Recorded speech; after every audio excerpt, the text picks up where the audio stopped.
yang hanya sederhana, mancing itu bisa jadi konten no. Jadi sebenarnya apapun hal yang terlintas di benak atau kehidupan sehari-hari seperti di awal tadi memang bisa menjadi konten. Jadi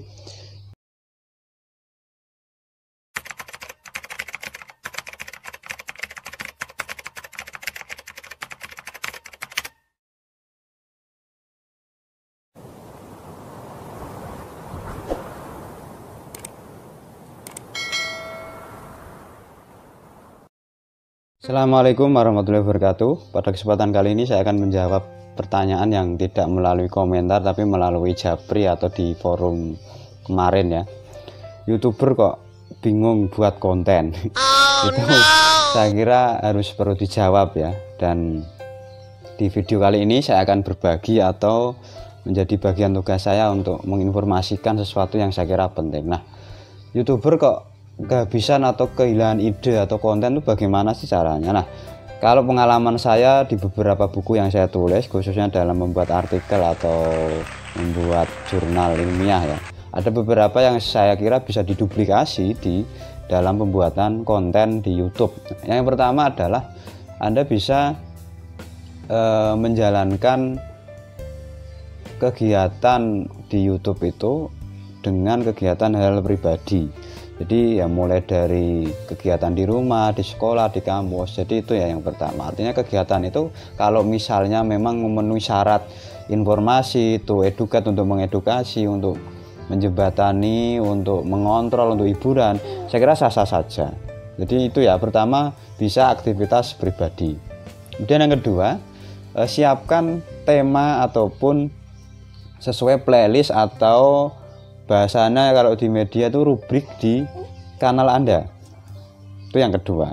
Ketika Anda mau membuat YouTube itu kira-kira masuk rubriknya apa sih? Jangan asal hanya membuat tapi tanpa skema atau tanpa peta ya, peta konsep. Akan nanti ketika Anda mencari kekhususan channel saya ini, ketika orang mencari itu muncul apa itu akan susah. Seperti contoh channel saya ini, yang pertama memang ada rubrik review buku, itu jelas ya. Yang kedua diskusi. Yang ketiga wisata dan kuliner, ada juga tentang parenting, ada juga local wisdom, ada juga tutorial di penerbitan dan lain sebagainya, termasuk tutorial di YouTube ini. Jadi membuat playlist tema ataupun rubrikasi di YouTube itu penting, biar arah kita itu jelas, biar channel kita itu terkenalnya ketika mengklik Hamidullah Ibda itu apa sih isinya, kan gitu ya kira-kira.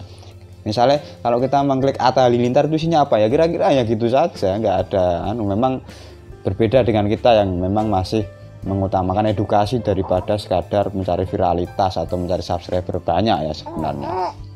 Itu ya apa deh. Kemudian yang ketiga, tulis tema Anda, buat jadwal. Tulis tema, buat jadwal. Misalnya Anda bisa mengecek tema-tema itu sesuai dengan hari besar nasional. Jadi di Google, di internet itu banyak, tanggal ini itu peringatan apa, tanggal ini itu peringatan apa, itu ada semua. Jadi Anda ketika mau membuat video tutorial, video apa namanya yang berbasis masalah atau wawancara, dokumenter, itu bisa untuk menjadi rujukan khususnya hari-hari besar itu. Itu yang ketiga ya. Atau bisa melis tema-tema yang satu rumpun ya.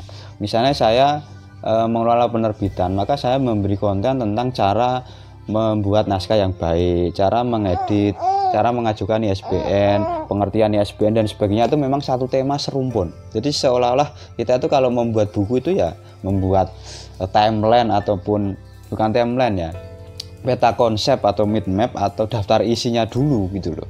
Itu yang ketiga. Nah yang keempat, silakan Anda tentukan kira-kira karakter di YouTube Anda itu menangnya di apa. Anda bisa mencarinya di YouTube trending ataupun Google Trend ataupun riset di beberapa kata kunci ya. Jadi Anda bisa menggunakan ini tema isunya apa sih bulan ini, isunya apa sih minggu ini. Jadi konten Anda hadir dari kebutuhan masyarakat atau kebutuhan netizen. Misalnya kemarin yang masih ramai adalah konten tentang Aisyah istri Rasulullah, itu kan banyak sekali yang over dan view-nya luar biasa, ribuan itu sebenarnya. Nah itu contoh menyesuaikan dengan selera selera YouTube, selera penonton YouTube, selera netizen atau selera penikmat video YouTube ya. Memang mudah untuk mengecek seperti itu. Kemudian berikutnya, Anda bisa berkolaborasi dengan teman, sahabat atau kakak, keluarga untuk berdiskusi membuat konten. Ini penting. Saya sering berdiskusi dengan kawan-kawan mahasiswa, murid-murid saya, istri saya, ataupun teman-teman yang lain untuk membuat konten kira-kira yang paling bagus itu apa sih, kayak gitu. Karena masukan orang lain itu juga penting dan tidak asumsi ataupun satu arah dari kita. Kalau banyak orang memberi masukan itu kan akan beragam atau variatif ya. Itu kira-kira.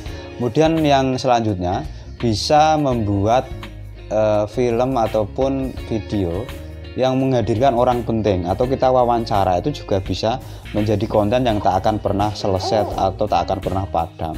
Atau lebih bagusnya yang berikutnya, Anda bisa mencari buku, lalu ulaslah buku itu. Kalau saya hanya review buku secara kayak resensi sebenarnya, cuman untuk mereview buku itu juga berbeda dengan mengulas buku yang sedalam-dalamnya dan kita kembangkan sebagai naskah di drama ataupun video yang akan kita buat. Itu saya kira bagus sekali itu. Jadi itu ya beberapa informasi ataupun beberapa hal yang bisa Anda jawab untuk menjawab pertanyaan YouTuber kok kehabisan konten. Itu saya kira lucu ya. Dan banyak kawan-kawan saya yang memang fokusnya itu ada yang di tutorial ya, ada yang di musik, ada yang di tutorial gitar, ada yang tutorial mendesain, melayout, ada juga review buku kayak saya, kemudian channel tentang ini apa namanya, ayam, tentang hewan-hewan itu juga banyak ya, channel tentang apa namanya, kicau burung, channel tentang barongan yang teman-teman Blora ya, atau channel yang humor ya teman-teman Pati. Kemudian teman-teman di Kalimantan, Sumatera itu juga banyak yang hanya sederhana, mancing itu bisa jadi konten no. Jadi sebenarnya apapun hal yang terlintas di benak atau kehidupan sehari-hari seperti di awal tadi memang bisa menjadi konten. Jadi saya kira dengan informasi yang saya sampaikan ini akan membuka wawasan teman-teman, atau banyak yang teman-teman ide kreativitasnya lebih cerdas dari saya itu juga banyak, tentunya menjadi bagian dari untuk membuat produksi konten yang dalam tanda kutip mengindahkan, to inform untuk menginformasikan, to educate untuk mengedukasi, to bread untuk menjembatani, to kontrol untuk mengontrol, dan yang terakhir baru to entertain untuk hiburan. Jadi itu ya yang bisa saya sampaikan di channel Hamidul Ibda ini. Semoga menjadi bagian dari ibadah saya dalam menginformasikan, mengedukasi sampai hiburan. Itu ya yang bisa saya sampaikan, kurang lebihnya mohon maaf, dan saya akhiri. Wassalamualaikum warahmatullahi wabarakatuh. Dadah.